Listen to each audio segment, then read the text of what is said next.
Muchos cuales. ¿A dónde están? ¿Hay gente conectada? Ahí se van conectando a la medida que yo ahora el otro día. Con pantalla completa, por favor. Yo ahora me conecto el celular para que no te interrumpan a vos.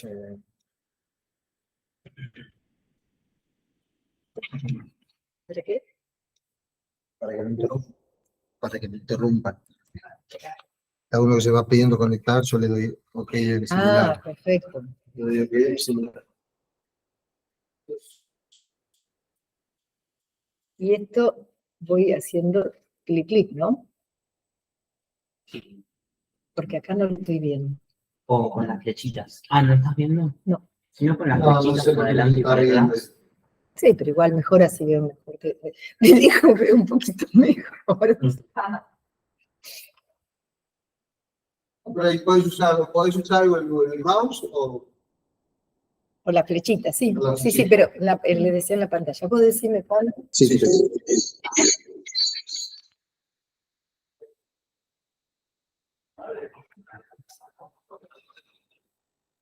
Bueno, ahora sí, cuando quieras, Valentina.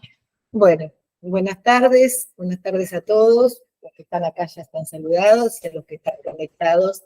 Yo soy María Elena Rato, fui jefa de Unidad de Internación de la Terapia Intensiva del Hospital de Niños hasta el año 2017 y participo y estoy dentro del Comité de Gestión Calidad de Datos de SATI, por eso está arriba ya lo que es el logo, y soy coordinadora del programa SATIQ. Realmente el programa casi lo empecé yo, eso seguro. Bueno, hoy hablamos de puntaje en pediatría, lo cual me han hecho estudiar un poquito más, porque yo hablo de puntajes en terapia intensiva. El primer puntaje, saben, fue Apgar, que una anestesista lo propuso primero y después fue publicado en el año 1953. Después, lo que ustedes conocen, ¿cierto? El Glasgow. El Glasgow, lo conocemos todos, fue generado y publicado en el año 1974. Toma la puntuación de apertura ocular, respuesta verbal y respuesta motora. Sabemos, y lo que no, por ahí yo creo que todos ustedes Glasgow lo conocen, el máximo son 15 puntos, el mínimo 3, y es dentro de los de trauma, uno de los más importantes que tenemos. Después está el puntaje TAL, que seguramente ustedes lo usarán, y mucho. Este puntaje está validado en Argentina en el 2010. Y digo así, con comillas, porque se validó, si bien fue con muchos egresos, de muchos pacientes, se validó en el Garrahan y en el Pedro de Lizalde. Es decir, eso no podemos decir que es en Argentina. No. Pero son muchos, se aproxima, porque deberíamos tener de todas las regiones. ¿Todos entienden qué quiere decir que está validado? Eso quiero saber. Validar ya es más complicado explicarlo, pero uno tiene que ese puntaje, tener pacientes y ver si el puntaje coincide con lo que, con el resultado.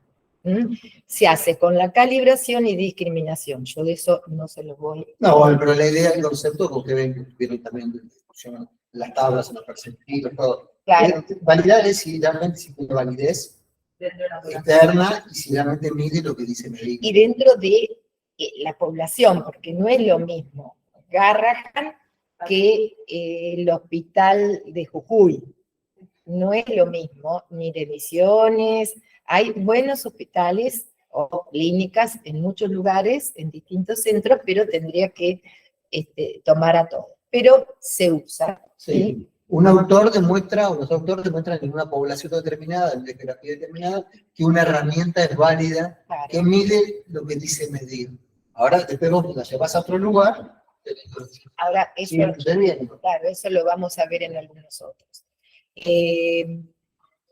Con respecto, bueno, después del trauma score, en el 81, que no sé ustedes si lo usan demasiado, eso es más para la gente que hace trauma, el ISS, que en el 74, fíjense, que si bien a ustedes les parece un montón de años, son nuevos, son relativamente nuevos. Y después el puntaje de lesión abreviado en el año 71. Eso como para que vayan conociendo. Y estos puntajes que yo les fui diciendo son los puntajes específicos. ¿Qué significa específicos? Que considera grupos de pacientes que comparten una misma patología.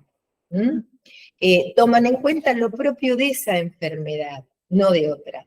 Distintos son los inespecíficos que consideran a la población general, es decir, en este caso, de las unidades de cuidados intensivos pediátricos o de adultos, es decir, consideran todos los ingresos.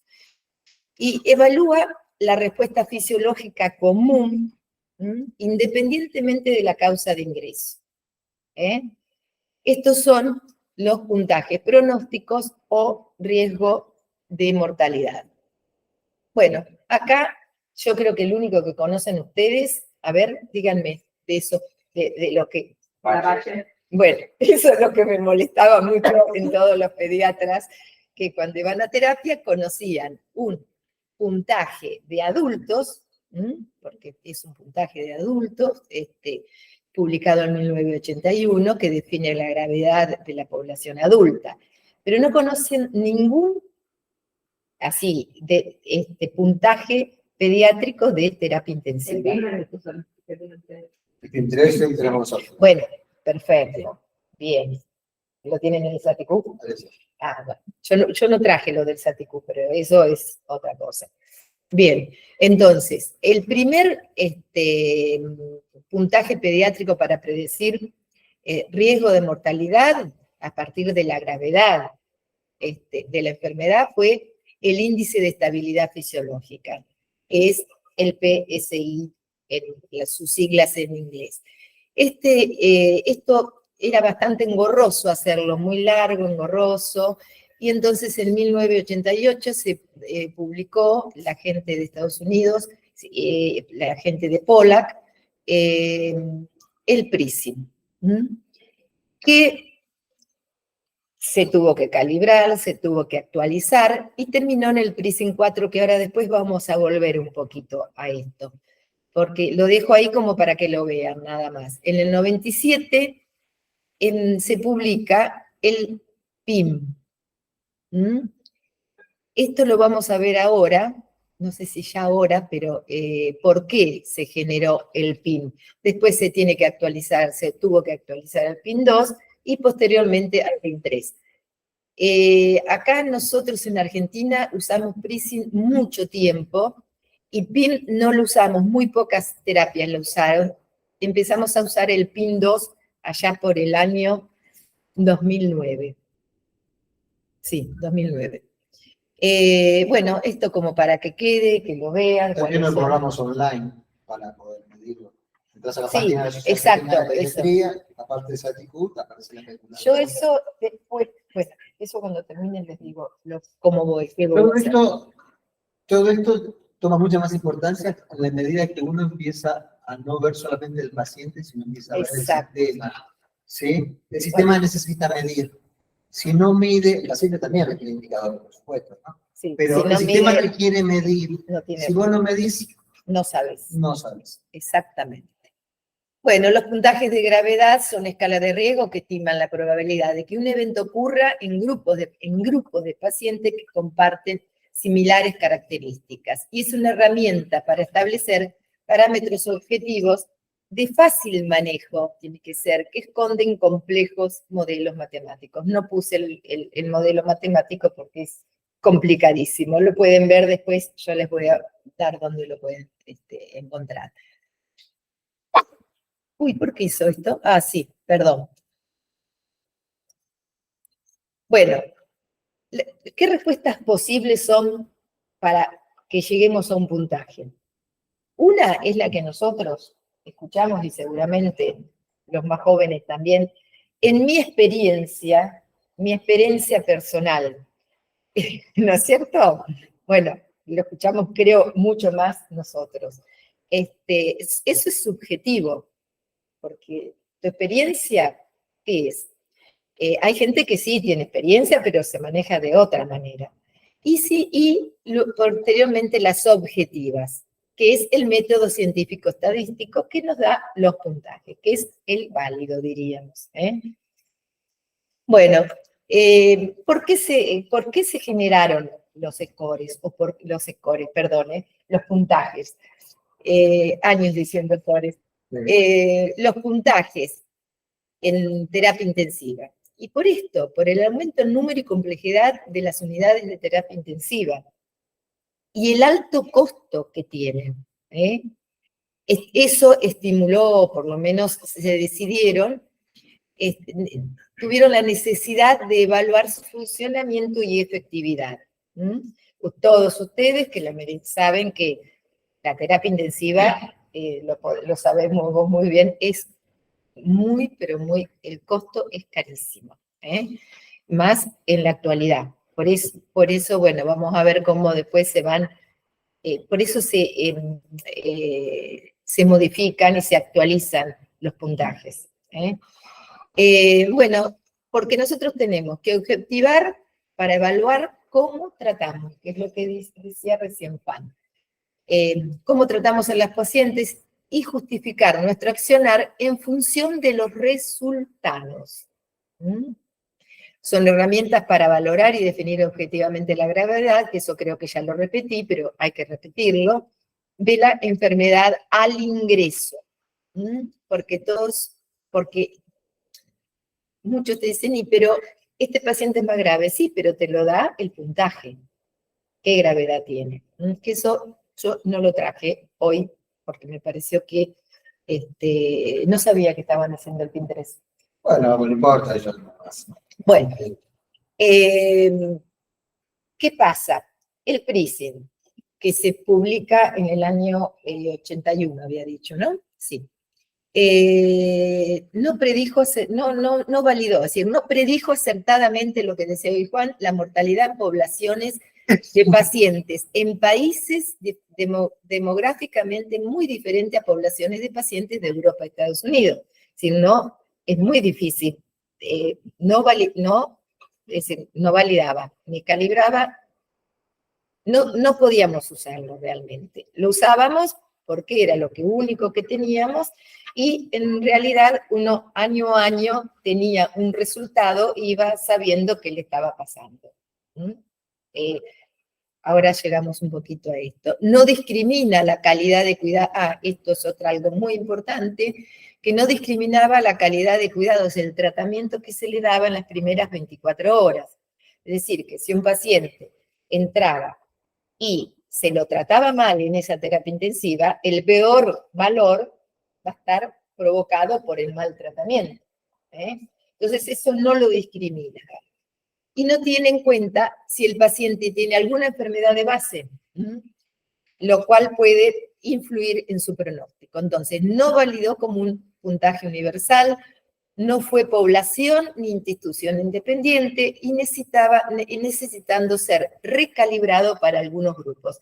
El PRISM se recalibró, es muy informático esto, vamos a seguir, pero se tuvo que modificar, diríamos, en algunas cosas para que lo pudieran usar en poblaciones de bajos, de medianos y bajos ingresos. Nosotros acá en Argentina no lo hicimos, porque uno tiene que tratar de ser mejor, no bajarse. Eso nos enseñó y lo charlamos mucho con Eduardo Strecker. Bueno, el PRISM 3 y el PRISM 4, les había dicho que del PRISM pasó al PRISM 3, se actualizó en el año 1996, y el PRISM 4, que esto no importa, y si esto lo pueden buscar y está en cualquier página, se publicó en el 2015. Pero, ¿qué pasa? Hay algunas diferencias, y por eso es que en el año 1996 se publicó el PRISM 3, en el 97 sale y se publica el PIM. ¿Por qué? Por el costo. El PRISM 3 tenía un costo en dólares muy alto, como si fuese ahora mucho. Entonces, por eso es que seguimos usando el PRISM durante mucho tiempo. Algunas terapias usaban el PIM porque era gratis, pero después, voy a seguir un segundo y vuelvo. Ven que en el 97, una de las grandes diferencias, aparte de que era gratuito, es que la información se tomaba en la primera hora de ingreso o al primer contacto con el terapista. Eso puede ser que el terapista esté en la guardia o un médico de traslado terapista que vaya a buscar ese paciente. Entonces, no y nunca los datos tienen que ser telefónicos, siempre escritos. Eso es importantísimo. Bueno, él tenía 8 variables y posteriormente, que no, ya nosotros acá en Argentina casi no se usó. No sé vos si lo usaste, pero creo que no, el PIM no. Pero en el 2003 sale el PIM 2, que es una actualización, que modifica algunas cosas y agrega condiciones preexistentes. Gracias. Condiciones preexistentes, que pueden ser de alto riesgo, de bajo riesgo, después eso si quieren lo podemos ver más adelante también. Dos cosas son importantes el PIM 2. Es sin costo, por eso se empezó a usar, y se empezó a usar, el primer trabajo fue en el 2009, que fue un trabajo con 8 terapias nada más, de acá de Argentina, que calibró, pero no discriminó. Es decir, había diferencias, hay diferencias. Indudablemente las poblaciones son distintas, pero tomamos esa diferencia como el 1, que ahora vamos a llegar.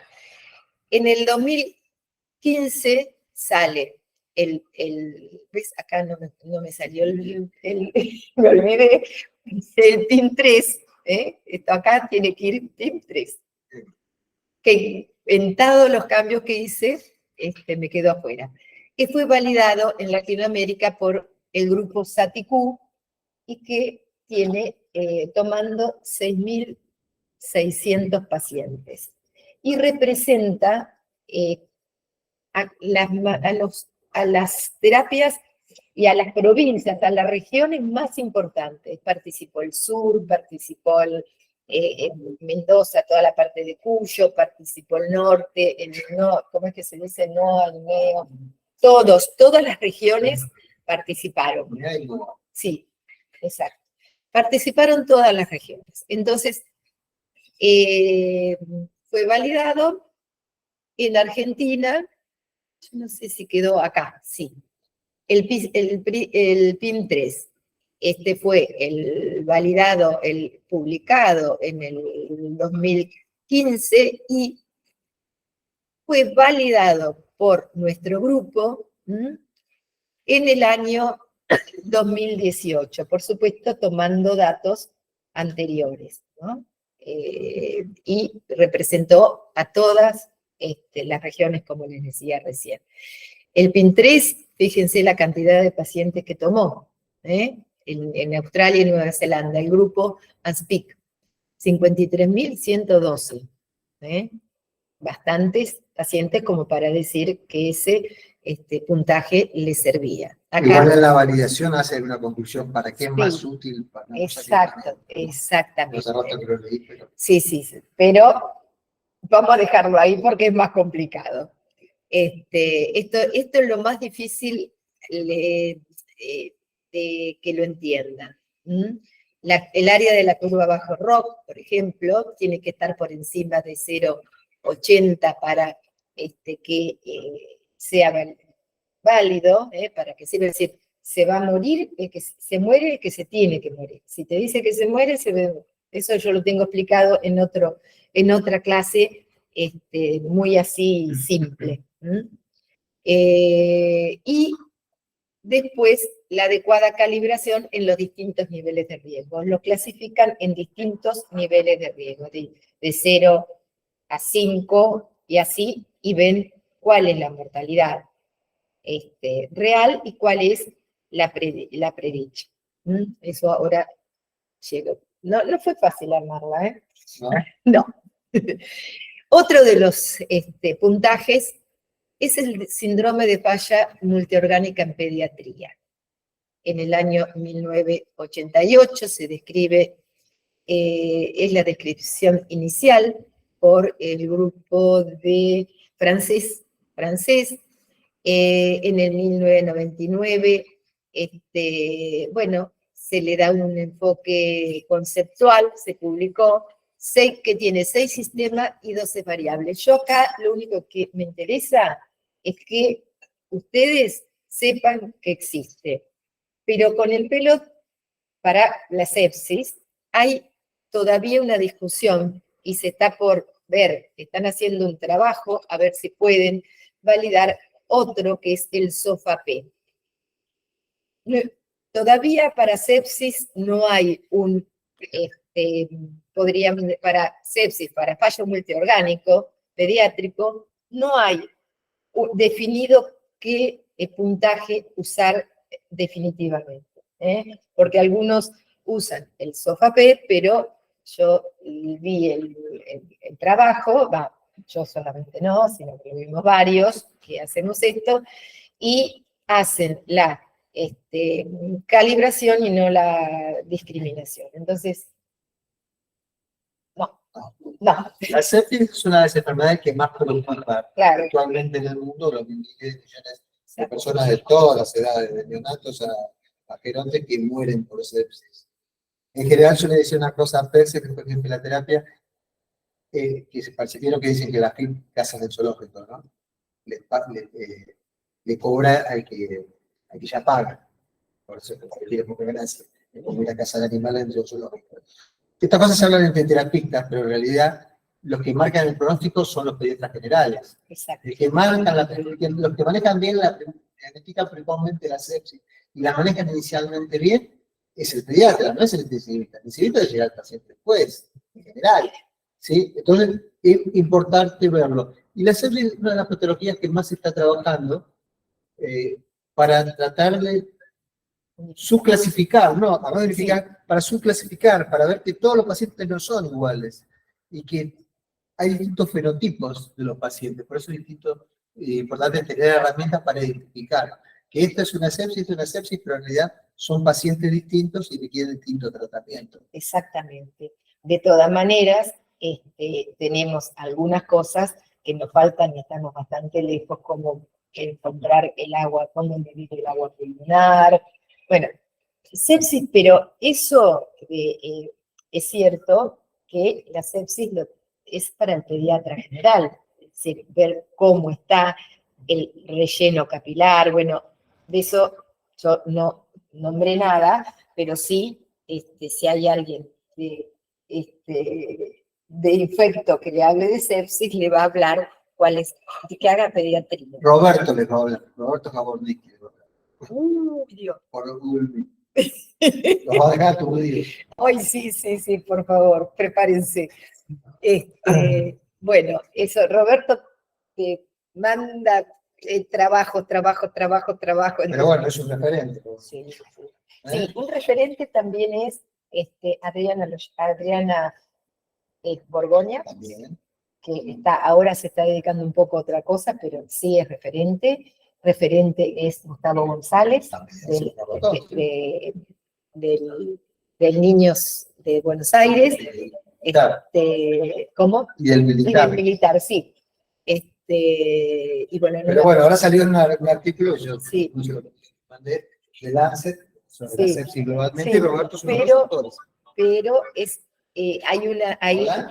nosotros tenemos un grupo Sí. y que un poco dice, sí, pero nos falta cómo medir el agua Sí. transpulmonar, es decir, tienen distintos tratamientos, pero guarda, porque cómo hacemos para diferenciarlo. Está lindo ese artículo, para los que les interesa sepsis, que a todos tiene que interesarnos. Bueno, y esto es para qué se utilizan los puntajes. Un poco lo estuvimos hablando, pero una es evaluar poblaciones de pacientes, evaluar individualmente a los pacientes y hacer la comparación de unidades o benchmarking, o comparación de unidades en el caso de terapia. Bueno, una de las cosas más importantes de todos los puntajes, no solamente los puntajes de cuidados intensivos, es la unificación del lenguaje. Han contribuido todos a la comunicación. ¿Ustedes saben qué es esto? Muy bien, a ver de qué. Sí. ¿Y qué pasó con la Torre de Babel?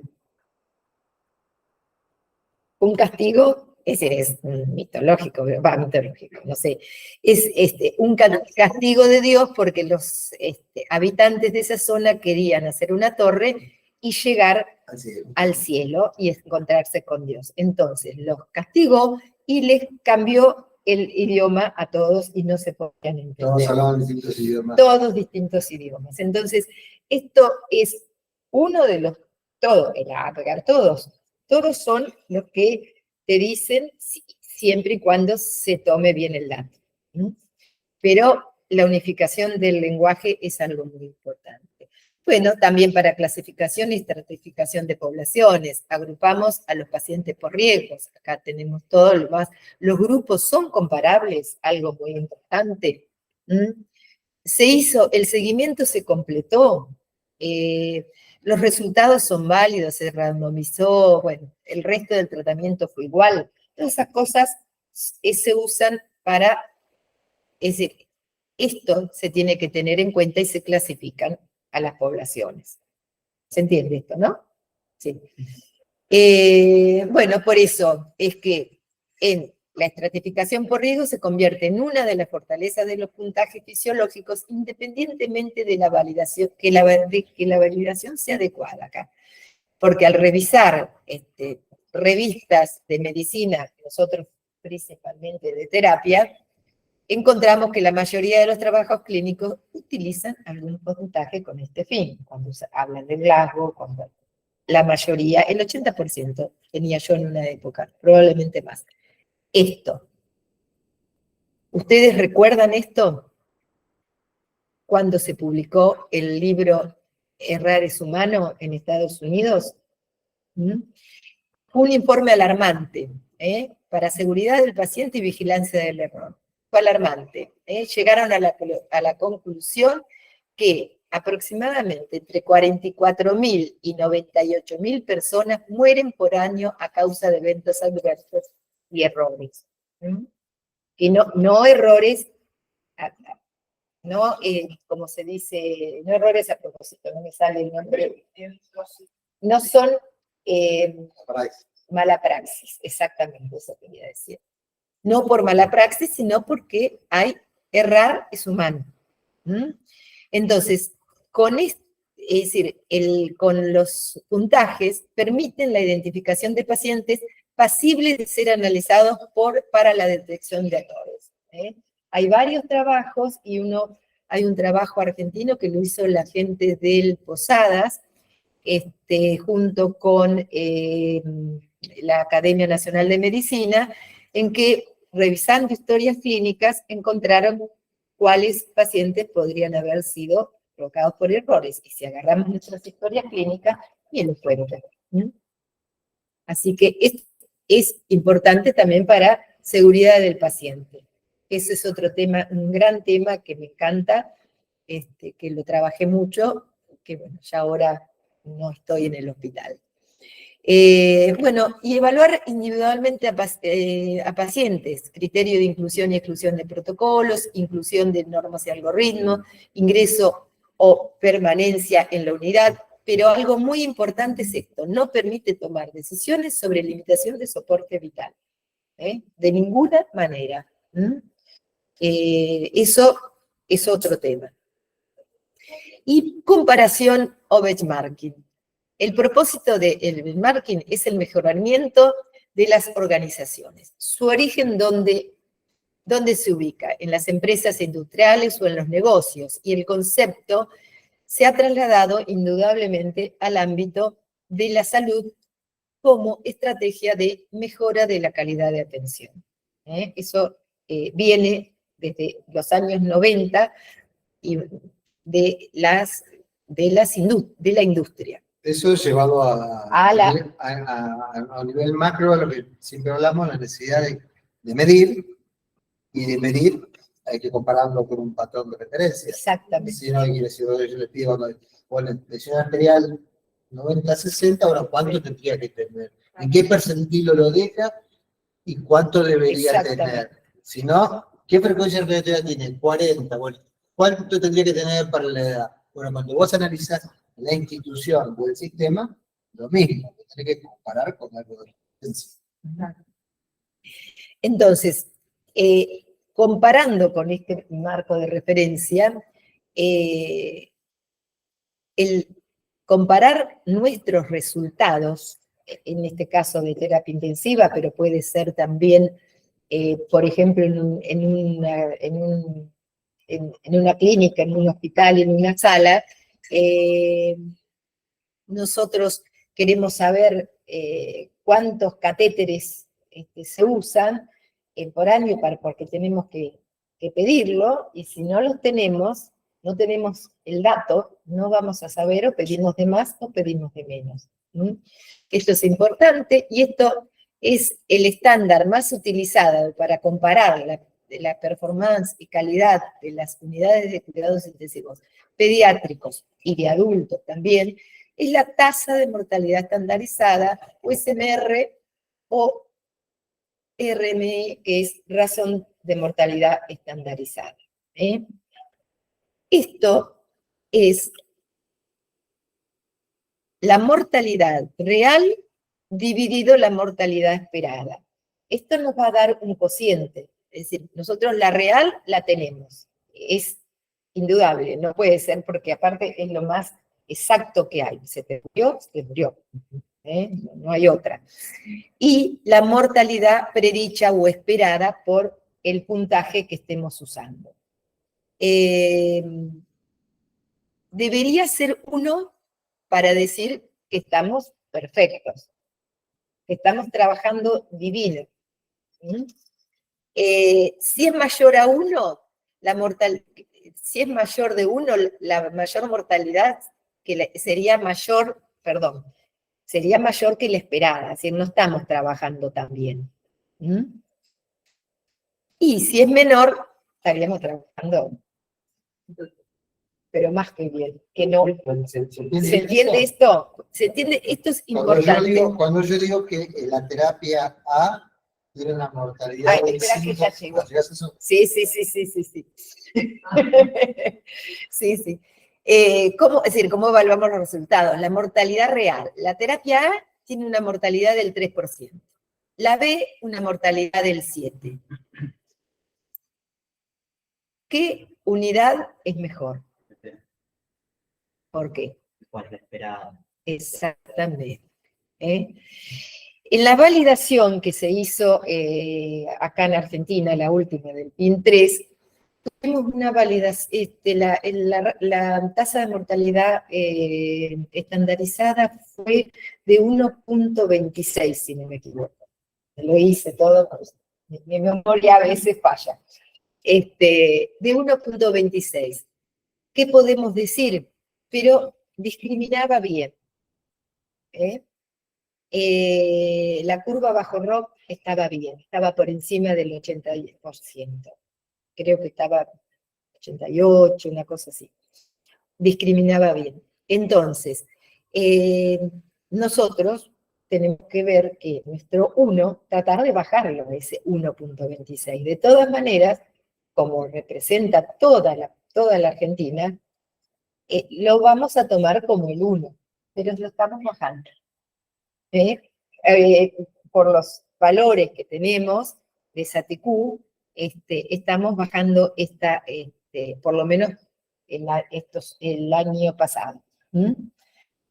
Bueno, y acá viene también, todo es importante, los datos, si no tenemos datos, no hay resultados. Eso, como dijo Juan, y como lo dicen todos.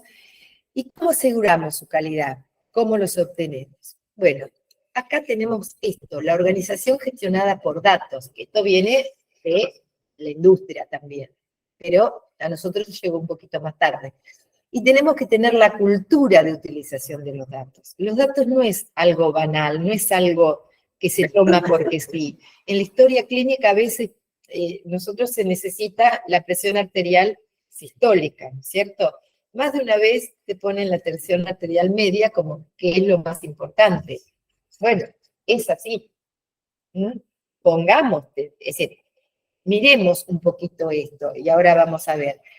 El desarrollo desarrolla los procesos correctos para tomar decisiones críticas. Es decir, la organización gestionada por datos hace esto, desarrolla los procesos correctos para tomar decisiones críticas con impacto significativo en su actividad. Y utiliza tecnologías analíticas. Y acá ustedes habrán escuchado, se está escuchando, lo que es la inteligencia artificial, y esto que no me pregunten a mí, pero sí la interoperabilidad, que es principio FAIR. Esto es bien informático. El principio es que todas las historias clínicas electrónicas que ya se están instalando usen el mismo código. ¿Cómo para qué? Como para que no se sobrecargue el que tenga que cargar. Eso toma los datos que sean necesarios. SATIQ participa de los GIP, que vos también lo conocés, bueno, que es una base de datos amplísima, participan muchísimos países, y que da ciertos datos, siempre anonimizados. Y eso tienen que tener muy en cuenta, la anonimización de los datos. Cuando uno va a dar un dato a otro país o a otro hospital, todo esto tiene que estar anonimizado. Es más, SATIQ, cuando uno lo envía, sale anonimizado y ellos no saben, a no ser que sea algo prospectivo, ni siquiera de la región que es, quienes lo analizan. O quien quiera trabajar esa base, no lo sabe. Bueno. ¿Hay algún proyecto para integrar esto en el sistema de salud acá o estamos muy lejos? Para la interoperabilidad todavía estamos muy lejos, y eso te lo digo por las reuniones del comité. Está mucho Pilar, Ariel, y solamente creo que el italiano lo está haciendo, y yo no sé, no recuerdo si lo pueden, pero envían los datos. No es que... No lo logran ahí. Bueno, y SATIQ envía datos de adultos ahora va a mandar también a un grupo latinoamericano. Entonces se arma con ciertos datos, anonimizados, insisto, en ese grupo. Ya se está por firmar con la SATI el acuerdo, porque eso tiene... Hay una estrategia en el mundo que se llama ciencia abierta. Sí. Y trata, y hay revistas, van a ver que algunos revistas van a ver que dice como parte de ciencia abierta. Y trata de que todo el mundo pueda trabajar con los datos de otros, ¿verdad? Entonces ya el metaanálisis no es el metaanálisis tuyo, sino que se suma con el de otro. Entonces, bueno, el denominador es cada vez más grande, ¿no?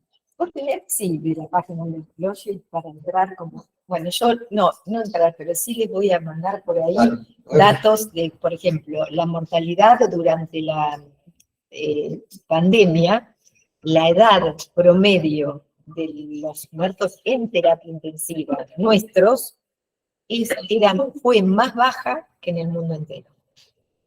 ¿Eso qué significa para ustedes? A ver, ¿Qué les parece que pasaba? Es decir, algo, no teníamos la cantidad de camas suficiente ni los médicos, entonces los adultos mayores no entraban a terapia.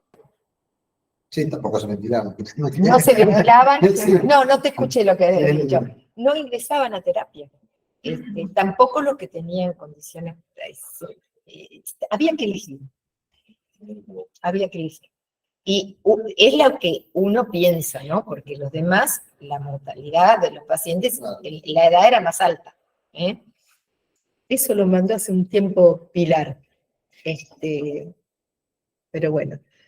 Bueno, entonces, todos los actores de una organización deben tomar decisiones, que es lo que decimos desde el comienzo, para cumplir sus funciones. Las decisiones dentro de una organización las toman las personas considerando la información que tengan disponible. Y la información debe llegar de forma fácil y oportuna a las personas que la necesitan. Cuanto mayor sea la calidad de esos datos, oportunidad, pertinencia, tenga esa información, esos datos, mejores serán las decisiones que se tomen. Esto no solamente es para ver los puntajes, sino, como les decía, las decisiones de comprar catéteres, de comprar sensores de PIC, de comprar respiradores. De tener más personal. De tener más, bueno, el personal ahora también tenemos alguna otra cosita. Bueno, de nuevo, los datos, es el proceso, es fundamental importancia de la calidad, tiene que ser, la calidad del registro depende de la veracidad y confiabilidad de los datos. Si hay errores en la recolección, registro y carga, no obtendremos un puntaje confiable o real. Los resultados no serían reales. Eso te iba a preguntar con respecto a toda esta información que nosotros podríamos usar de otros países en base a los ejemplos de la pandemia. ¿Cómo comprobás que esos datos, si están anonimizados, son veraces o son reales? Es confianza pura y dura. Mira, en general los países del primer mundo, que son todos los que yo te estoy nombrando, empezó antes a hacer la confiabilidad de los datos, la anonimización, fue mucho, mucho antes. Y hace muchos años que ya tienen historia clínica electrónica, que tienen lo que nosotros no tenemos. Estos países que yo te estoy diciendo, no te los digo porque no los recuerdo en este momento, me acordé de eso ahora. Pero sí, tendríamos que pensar, nuestros datos son confiables. Por eso es que tenemos que, pero de todas maneras, está muerto, la mortalidad, está muerto, bien, bien confiable. Es distinto si tuvo sepsis severa, si tuvo, bueno, todas esas definiciones que todavía estamos dando vuelta. Lo mismo que el Glasgow tiene que también ser, el dato tiene que ser verdad, tiene que ser confiable, porque se ha visto, en algunos lugares se tomaron, y que son distintos porque toman, o que está un poco sedado, o que no valoran bien, y eso que el Glasgow tiene lineamientos bien estrictos, lo mismo que el PIN 3, y el PIN 2 también. Bueno, y esto que es importante, los que comienzan, los que se hacen cargo de la recolección de los datos, tienen que involucrarse y conocer los resultados.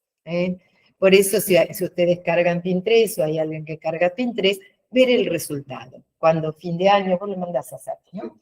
Fin de año te mandan los resultados de tu hospital, mostrarlos y saberlos. Y ver año a año, porque también esto te sirve no solamente para comparar unidades, sino para compararse año a año en una misma unidad. Cómo vas mejorando, o si empeoraste, o por qué empeoraste. Hubo un año que en el hospital donde trabajaba, hospital de niños, empeoraron los datos y fue en el 2001. Vamos a ver ahora. Eso hay mayor mortalidad. Y también empezó a haber mayor mortalidad cuando de 12 camas nos aumentaron a 20 con el mismo personal. Eso no lo traje porque ya hay demasiada cosa, pero eso está demostrado. La idea de estos temas es esto, como cuando hablamos de notificación de las enfermedades, cuando hablamos de seguridad del paciente, y en general cometemos el mismo error con todo, vamos formando especialistas en eso. Exacto. Y en realidad todo el clínico, incluso si volvemos a terapia intensiva, todas las revistas de terapia intensiva, cuando hablan de terapista, hablan del clínico. Fíjense que dicen, hablan de terapista con clínico. La necesidad de que todos nos empapemos. Después hay alguien que hace punta en la especialidad. Y la importancia de que cuando hace la historia clínica sepa que tiene trascendencia para este paciente, pero para todo el sistema de salud. No es un trámite, cumplir un requisito burocrático, administrativo. La historia clínica bien hecha va a ir en beneficio del paciente, tuyo, si hay una mala praxis, tuyo. Exacto. Y del sistema, porque de ahí se van a tomar datos para tomar decisiones. Ahí vos nombraste algo importante, que escribir en la historia clínica. Yo les aconsejo que busquen un webinar de Sattler que se dio no hace mucho, de qué hay que registrar, cómo se registra. Va a haber otro para finales de cómo confeccionar un certificado de función. Y eso es a veces a uno le puede pasar, ¿no? No sé Bueno, si te pasa a uno ya a mí. Es difícil saber decir cuál es el diagnóstico, cuál es la causa de muerte de este paciente. No, que no. Se puede. No, todavía no, ya no. Ya no. Pero tengo que trabajar ayer y no hay problemas de control de los. No, tienen siempre que colocar. Hay 3 diagnósticos que colocar. Claro, 3 diagnósticos. De todas maneras, también la historia clínica, ¿saben dónde? En YouTube, en Sattler. Si buscan, es un abogado, es un médico, no, un abogado y una médica que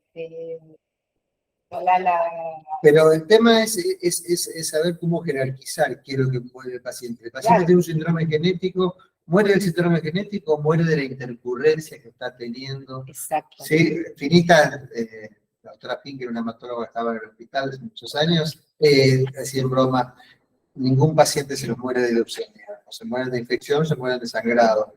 Claro. Y bueno, de leucemia. Pero la leucemia. Muere de leucemia, si no figura eso. La leucemia tiene que figurar. Como el base, después nos daría. Exacto. Bueno, pero todo tiene que estar bien ordenado. Yo les voy a mandar a comunicarse, porque estuvo muy buena ese webinar, quedó grabado, y explotó el chat de preguntas, cosa que es rarísimo. Eso está muy importante. Bueno, siguiendo con el registro de los datos, que para la predicción del puntaje adecuado es necesario seguir los lineamientos de la construcción por los autores. Esto ya lo dije. Y esto deben estar entrenados y consultar y repasar los lineamientos. Y aunque yo estoy desde el año 94 cargando puntajes, y el PIN 2 y el PIN 3, el lineamiento es muy estricto, y más de una vez hay pacientes que los tenemos que discutir porque hay que analizarlo también al paciente, porque viene al quirófano, entonces, admisión electiva, no, yo también le voy a mandar eso, le voy a decir a Juan, admisión electiva, viene de quirófano siempre y cuando tenga un tiempo que vos puedas esperar, como para que lo operes 4 días después. Eso es otro tema, no me metí, la verdad que no, si no, no dábamos. Quise remarcar esto, que los datos no son algo que no importa, que la historia clínica es muy importante. Bueno, el adecuado cálculo de los puntajes predictivos de mortalidad es fundamental para poder realizar una adecuada evaluación del desempeño de la unidad de cuidados intensivos. Lo podéis comparar a nivel internacional con el internacional, con la predicha, predicha.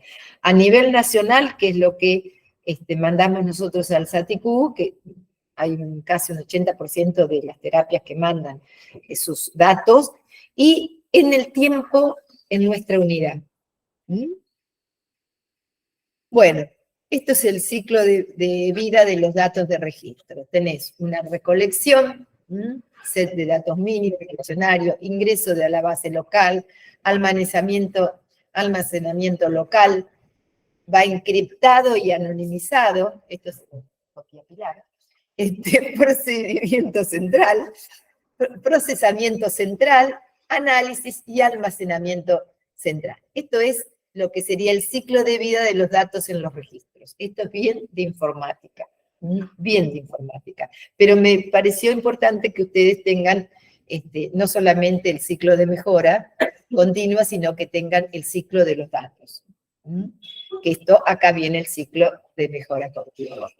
Un sistema de información de salud eficiente genera productos, es decir, resultados. Tienen valor cada vez mayor para generar mejoras en la atención de salud o en la calidad de atención de salud.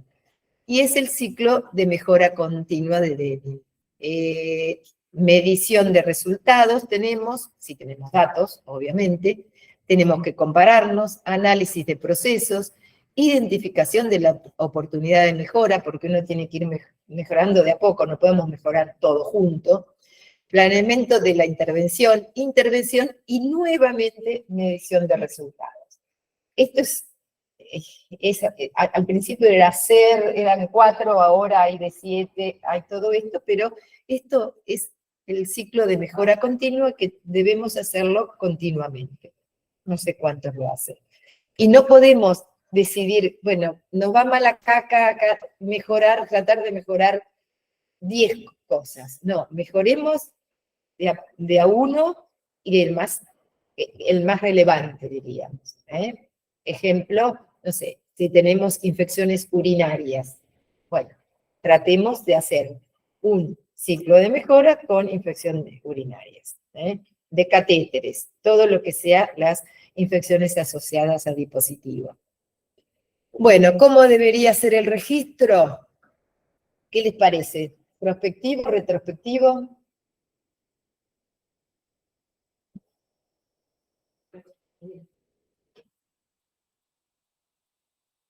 ¿Cuál sería el mejor registro de la forma que garantice la integridad de los datos? Prospectivo. Es prospectivo. Tiene que ser prospectivo. Hay veces que uno tiene que corregir, porque a lo mejor el diagnóstico de ingreso con los diagnósticos. El diagnóstico de ingreso fue uno presuntivo, convulsiones, pero resulta que después, porque en el PIN-3 está con convulsiones como bajo riesgo, después resultó ser que tuvo, no, sin tumor, una encefalitis, cuando vos ves que el convulsivo entra para recuperarse, es como la bronquiolitis también. La bronquiolitis es de bajo riesgo. Vos, una bronquiolitis, no sé, acá en terapia intensiva, puede ser que entre bronquiolitis, pero el que tiene una neumonía por virus incisional respiratorio, el que tiene un distrés, que tiene una PAFI bajísima, ¿eso es una bronquiolitis cuando ingresa a terapia? No es. Y ese lineamiento está bien escrito. Eso está perfecto, que eso después te lo mando, así se lo pasas a los chicos.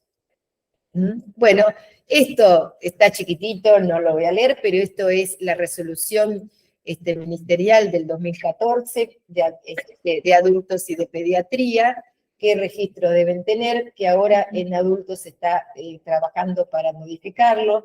Nosotros en pediatría lo único que queremos modificar, porque acá, a ver si se ve y si lo ven, que aconsejan en ese momento, aconsejamos utilizar el PIN-2, es utilizar el PIN-3. Después hay otras cosas que en pediatría no hay mucho modificable, pero está, la resolución la pueden buscar y está en el ministerio y también en la SAT, en la página de la SAT. Bueno, puntaje de enfermería. Uno de los puntajes de enfermería, el más viejo, es el TIS. Es un puntaje de intervención terapéutica que mide intensidad de tratamiento, cuantificando las intervenciones, y por un tiempo de 24 horas. Es decir, todo lo que se está haciendo, la enfermera lo cuantifica. El objetivo es determinar la complejidad del cuidado y es útil para establecer relación paciente y enfermería adecuada. Después se actualizó posteriormente en el 96 por el TIS 28, que es el que se está usando, lo siguen usando, y esto es que un punto de TIS, cada punto TIS equivale a 10 minutos de trabajo de enfermería. Es decir, el mayor son 46 puntos. Acá tiene que haber una enfermera por paciente. Entre 28, ahí me parece que hay algo. No, sí, está bien. Entre 28 y 46 puntos, también una enfermera por paciente. Entre 18 y 46, una enfermera cada 2 pacientes. Y menor de 18 es 4 enfermeras por pacientes. Esto se usa mucho para ingreso-egreso. Hay trabajos, y uno hecho también nosotros en Argentina, que todo paciente que se va con un puntaje TIS de terapia intensiva mayor a 18, vuelve dentro de las 48 horas, reingresa dentro de las 48 horas. Esto tiene estas utilidades, mide, bueno, medición indirecta de la gravedad, evaluación de costos, criterio de admisión y egreso de la unidad, aparte de ver qué cantidad de enfermeras, ¿no? Pero no mide necesidad de recursos adicionales, no considera atención a los familiares, trabajo administrativo y la gestión de enfermería. ¿Qué sucede? En terapia intensiva, muchas veces el paciente mejora, pero necesita la atención, no es que necesite una enfermera para 4, necesita a lo mejor más enfermeras, porque hoy día, no sé si ustedes lo tienen, pero se tiene que dejar, la familia tiene que estar dentro de la terapia intensiva, tiene que atender la situación de la familia, apoyar a la familia, tiene que hacer gestión, tiene que hacer el trabajo administrativo, y para eso surgió el NAS. Esto no está validado en la Argentina. El TIS tampoco está validado, pero tiene un uso tremendo y que sigue sirviendo para decir, bueno, este paciente es grave, tiene tanto puntaje de TIS, necesita una enfermera para ese paciente. A lo mejor al otro día ya no necesita esa cantidad una sola enfermera. Bueno, es actualmente una de las herramientas más importantes como instrumento de medición de carga de trabajo, de personal de enfermería. Es la carga, como ellos dicen, del horario gastado por enfermería en atención del paciente. Es el utilizado. Es horas empleadas por el profesional en la asistencia del paciente. Mide trabajo administrativo, gestión de enfermería, atención y apoyo a la familia del paciente. El Policlínico San Martín tiene la familia adentro y lo está usando, pero no logran adhesión de enfermería. Usan el TIS, pero no logran la adhesión tanto de enfermería para repartirse el paciente de acuerdo, no solamente a la gravedad, sino a esta situación. Se los reparten por contiguidad, que es lo que continuidad, que es lo que se hace en la mayoría de los lugares. Bueno, esto, bueno, y para ir terminando, la evaluación de los resultados de términos de discapacidad general, hay puntajes que evalúan los resultados en términos de discapacidad general y cerebral. Esto es bastante viejo porque lo usábamos nosotros, No es que seamos viejos nosotros, sino gente con experiencia nada más. Que muchas veces no sirve esto, los datos. Entonces, la escala de categorización de función cerebral pediátrica, la escala de categorización de función general pediátrica y la escala de estado funcional. Es a lo que se tiende a ver que en Estados Unidos, por eso es que en el PIN 4, ven, yo no sé si lo mostré y volví, pero el PIN 4, si bien ya no tiene costos, mide la mortalidad hospitalaria. Eso creo que no lo dije. El PIN, perdón, el PRISM, dije PIN, ¿no? Perdón. El PRISM 4, porque no está, el PIN 4 todavía no existe, ya va a venir, mide mortalidad hospitalaria. Entonces, al que no hace, y no hizo, y no tiene, no se puede seguir comparando en el tiempo, no podemos compararlo. Y es mucho más difícil para los países como el nuestro tener la mortalidad hospitalaria. Ya es más complicado, porque los países del primer mundo tienen gente dedicada solamente a eso. Nosotros no. Nosotros son un agregado que particularmente me quedaba hasta las 4 de la mañana cargando los datos, porque al otro día tenía que seguir trabajando y no podía cargar los datos. Bueno, eso hoy día no lo hace mucha gente. No lo hace mucha gente. Bueno, a ver, yo creo que, bueno, esto que si bien es como cuantifica el estado crítico del paciente estimado un riesgo de morir o sobrevivir con secuelas, los scores pronósticos, acá lo dejé como está, para no andar modificándolo, describen los scores de resultado general y neurológico, describen secuelas, describen el curso clínico del paciente, de un paciente con disfunción multiorgánica, y determinan la complejidad de cuidados requeridos, los de intervención terapéutica. Esto es un poco el ciclo que también se usa para, observen, pronóstico de mortalidad, resultado neurológico y general, disfunción multiorgánica y los de intervención terapéutica, que son los de enfermería. ¿Sí? Creo que sí, ya está. Creo que no sé cuánto hablé, pero si tienen alguna pregunta o alguna duda, porque la duda era, espera que voy a hacer lo siguiente. Para ir hacia arriba quiero volver para mostrarles. Bueno, observen que el ciclo de mejora es muy similar a lo que sería el de toda la organización y demás. Quiero llegar a él, que no lo dije, porque dije después vuelvo y después me olvidé. Esto. El PIN 4 decidieron hacerlo mortalidad hospitalaria. Y es sin costo. Y aparte, el PRISM 3 no solamente uno eligió el PIN 2, ¿por qué? Porque no solamente la mortalidad era UCI sin costo, sino que tomaba la primera hora. Esta seguía tomando las primeras 12 horas. Es decir, sigue dependiendo de la atención. De la atención que tal vez en otros lugares tienen muy buena atención, pero no sabemos.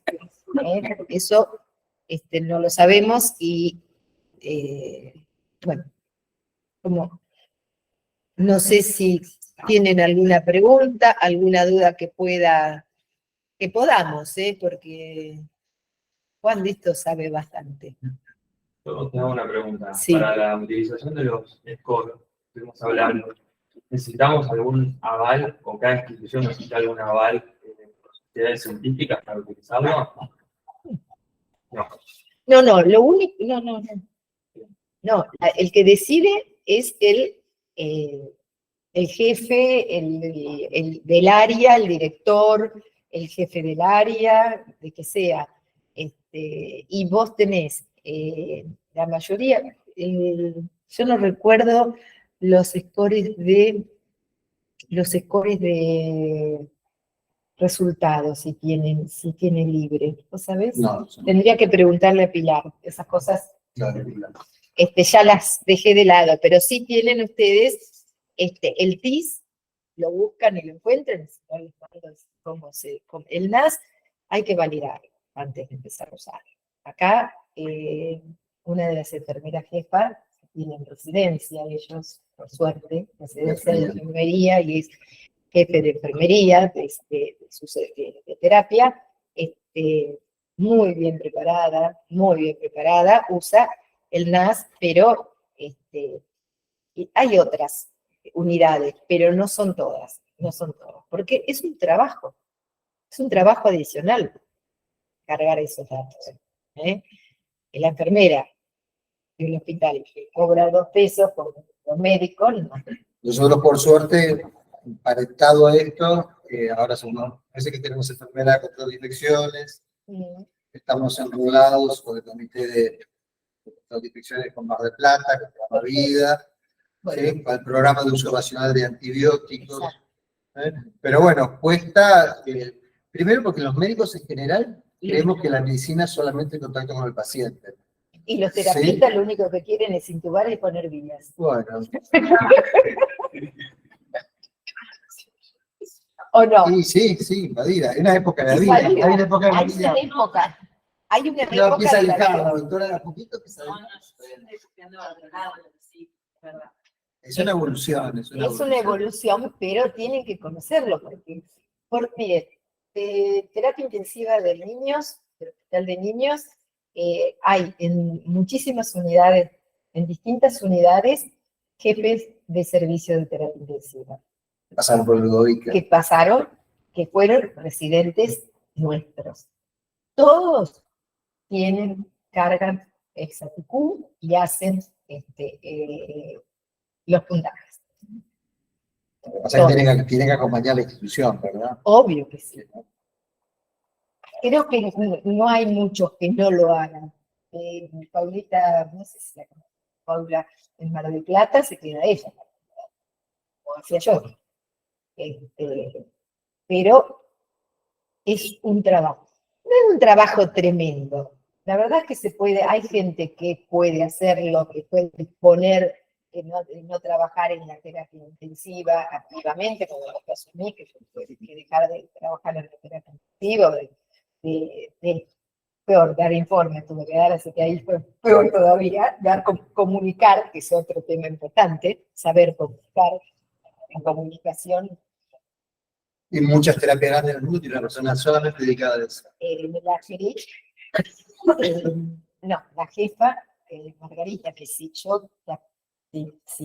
querés invitarla, no sé, pero acá a La Plata vino 2 o 3 veces, vienen allá, sí, no sé por dónde se vino nunca, no quiso cobrar nada, vino y Se vino. puede hacer online. Todo eso se puede hacer online, es excelente. Comunicación, también el tono, D'Alessio, Rosa Reina, es gente que hace. Yo he dado alguna charla de comunicación, y comuniqué, es más, por comunicar durante casi 3 años, solamente yo, después de ahí me jubilé.